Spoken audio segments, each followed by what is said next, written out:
அஸ்ஸலாமு அலைக்கும் வரஹ்மத்துல்லாஹி வபரகாத்தூ. அன்பிற்கினிய சகோதரர்களே சகோதரிகளே, இன்று நாம் பார்க்கப் போகும் இந்த பதிவு இன்றைய காலத்தில் பலரையும் அமைதியாக பாதித்துக் கொண்டிருக்கும் ஒரு விஷயத்தை பற்றியது. காரணமில்லாத சோர்வு, உடல் பலகீனம், வேலை செய்ய மனம் வராத நிலை, எதிலும் சுறுசுறுப்பு இல்லாமல் இருப்பது, காலையில் எழுந்ததிலிருந்து களைப்பு போல ஒரு உணர்வு. இதையெல்லாம் நீங்கள் அனுபவித்து வருகிறீர்களா என்றால் இந்த முழு உரையையும் கவனமாக கேளுங்கள். முதலில் ஒரு முக்கியமான விஷயத்தை தெளிவாக சொல்லிக் கொள்ள வேண்டும். உடல் பலகீனம், சோர்வு, வலி, நோய் போன்றவை இருந்தால் அதற்கான மருத்துவ சிகிச்சையை கண்டிப்பாக பார்க்க வேண்டும். டாக்டர் சொல்வதை பின்பற்ற வேண்டும், மருந்துகளை முறையாக எடுத்துக் கொள்ள வேண்டும். இந்த அமல் மருத்துவத்திற்கு மாற்றாக அல்ல. மருத்துவ சிகிச்சையோடு சேர்த்து அல்லாவின் பரகத்தையும் சக்தியையும் பெறுவதற்காகச் செய்யப்படும் ஒரு இலகுவான ஆன்மீக அமல் தான் இது. அல்லாஹ் தாலா தான் நம்மை பலவீனமாகவும் வலிமையுடனும் ஆக்குகிறான். மனிதன் முயற்சி செய்ய வேண்டும், அதே நேரத்தில் துஆவும் அமலும் அவசியம். இன்றைய இந்த அமல் மிகவும் சுலபமானது. எந்த செலவும் இல்லை, எந்த கடினமும் இல்லை.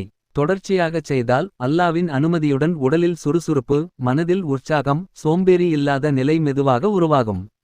முதலில் ஆண்களுக்கான அமலை பார்ப்போம். ஆண்கள் தினமும் சாப்பிடும் அனைத்து உணவிலும் சாப்பிடுவதற்கு முன் யா கவியு யா காதிரு என்பதை 11 முறை ஓதி அந்த உணவின் மீது மெதுவாக ஊதி பிறகு சாப்பிட வேண்டும். காலை உணவாக இருந்தாலும், மதிய உணவாக இருந்தாலும், இரவு உணவாக இருந்தாலும் இதைச் செய்யலாம். இது உணவுக்குள் அல்லாவின் சக்தியும் பரகத்தும் சேர்வதற்கான ஒரு வழி. இதோடு மட்டும் நிறுத்திவிடாமல் ஆண்கள் தினமும் தங்கள் மீது ஊதிக்கொள்ள வேண்டும். காலை நேரத்தில் யா கவியில் யா காதிரு என்பதை 11 முறை ஓதி தங்கள் மீது ஊதி கொள்ளுங்கள். மாலை நேரத்தில் மீண்டும் 11 முறை, இரவு தூங்குவதற்கு முன் 11 முறை ஓதி தங்கள் மீது ஊதி கொள்ளுங்கள். இதை தொடர்ந்து செய்தால் அல்லாவின் அனுமதியுடன் உடலில் நல்ல பலம், வேலை செய்யும் ஆர்வம், சோம்பேறி இல்லாத நிலை, தேவையில்லாத களைப்பு குறையும் ஒரு மாற்றத்தை உணர முடியும். இது உடனடியாக மாயாஜாலம் போல நடக்க வேண்டும் என்று எதிர்பார்க்க வேண்டாம்.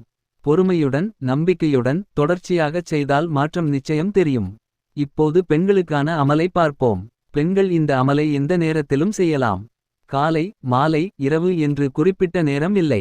முதலில் தரூதே இப்ராஹிம் என்பதை 11 முறை ஓதிக் கொள்ள வேண்டும். அதன் பிறகு பிஸ்மில்லாஹிர் ரஹ்மானிர் ரஹீம் என்பதை 66 முறை ஓதிக் கொள்ள வேண்டும். அதன் பின்னர் மீண்டும் தரூதே இப்ராஹிம் என்பதை 11 முறை ஓதிக் கொள்ள வேண்டும்.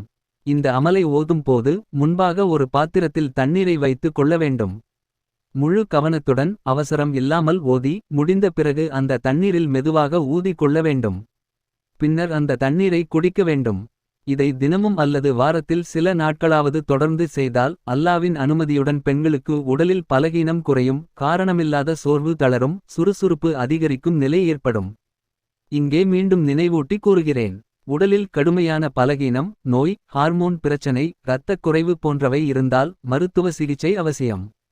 டாக்டர் சொல்வதை தவிர்க்கக்கூடாது. அதோடு சேர்த்து இந்த அமலையும் செய்தால் இன்ஷா அல்லாஹ் நல்ல மாற்றம் நிச்சயம் ஏற்படும்.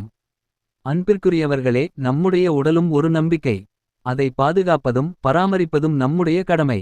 அல்லாஹ்வை நம்பி முயற்சி செய்து அமலை தொடர்ச்சியாகச் செய்வோம். இந்த பதிவு உங்களுக்கு பயனுள்ளதாக இருந்தால் தயவு செய்து லைக் செய்யுங்கள், உங்கள் நண்பர்கள் மற்றும் குடும்பத்தினருடன் ஷேர் செய்யுங்கள். இப்படியான பயனுள்ள ஆன்மீக பதிவுகள் தொடர்ந்து கிடைக்க சேனலை சப்ஸ்கிரைப் செய்ய மறக்காதீர்கள். அல்லாஹ் நமக்கு அனைவருக்கும் நல்ல உடல் ஆரோக்கியத்தையும் மன அமைதியையும் வலிமையையும் அருள்வானாக. அஸ்ஸலாமு அலைக்கும் வரஹ்மத்துல்லாஹி வபரகாத்தூ.